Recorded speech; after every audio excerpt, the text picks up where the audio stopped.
CoreyAllenX here, responding to two videos by a YouTube user by the name of BlaqueIndigo.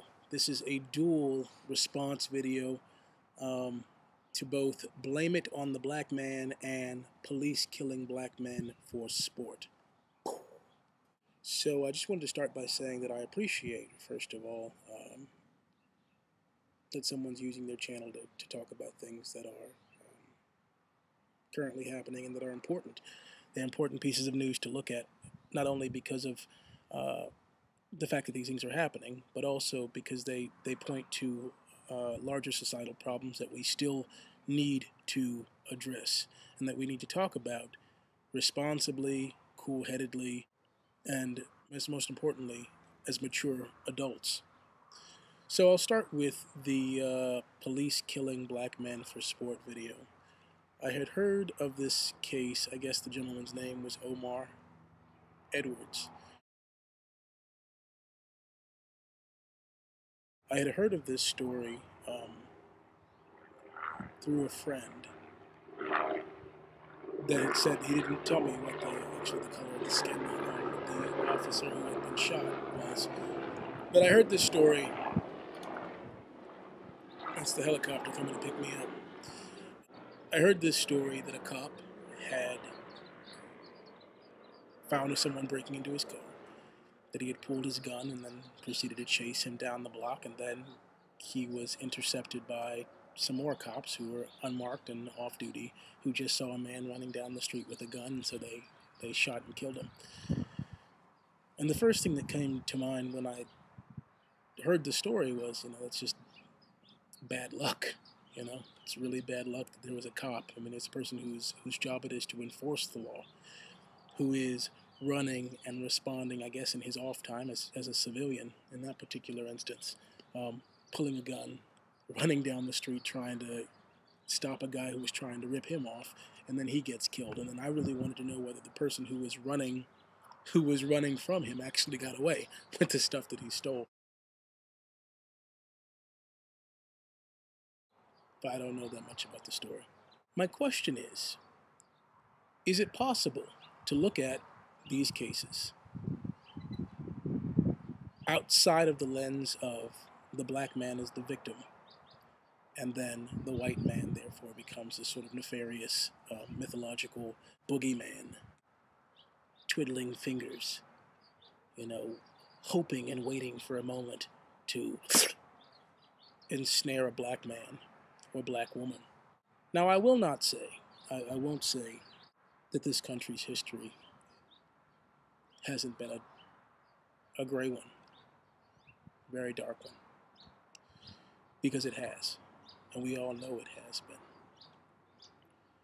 But then when we begin to talk about these things, we start off by saying, okay, this was an unfortunate situation, boom, you're the bad person, bad people are doing this thing to me, I'm the victim, I'm the demographic poster, boom, of the victim. I just don't personally subscribe to this view. The question that was asked, can American black men have freedom? I'm assuming you guys are following the news and that you know that our president is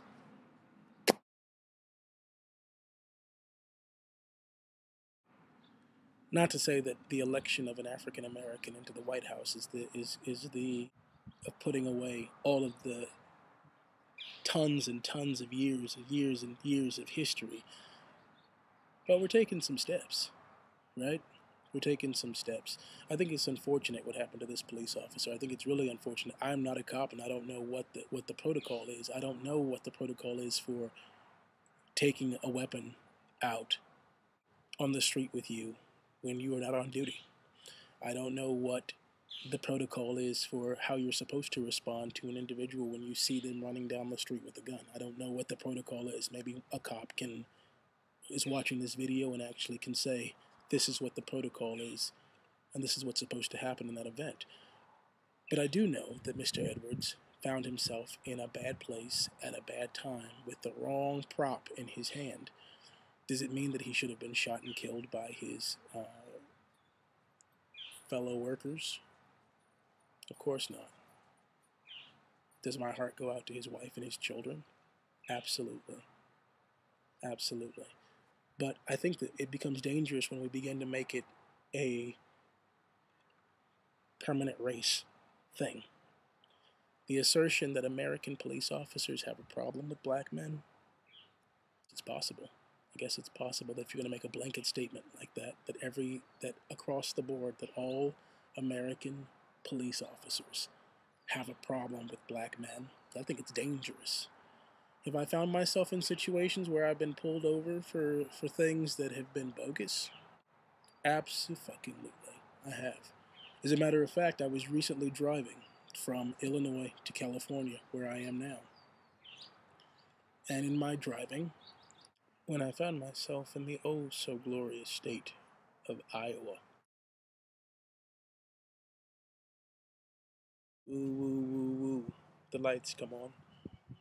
An officer pulls me over.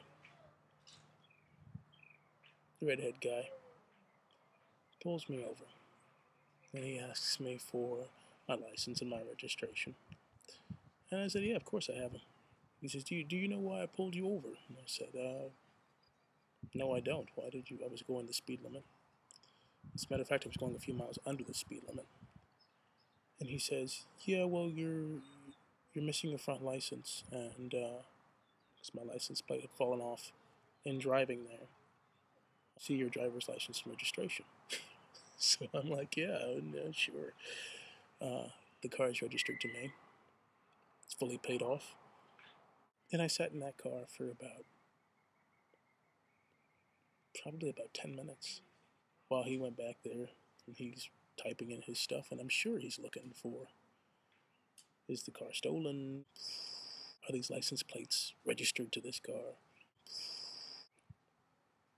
Trying to figure it all out. And he had to ultimately come back and give me my license and registration with a warning,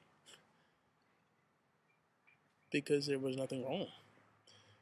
Did I find myself for a moment thinking, here I am in Iowa? I'm going to spend the night in an Iowa jail, and who knows if I'll be heard from again? I don't know. But the thing is, I do not believe there is a systematic persecution of African American men at play in the United States of America. And furthermore, I'm just not really sure how much good it does us as a community. How much good it does us to just say, this is the conspiracy. There are people out there looking to undermine you.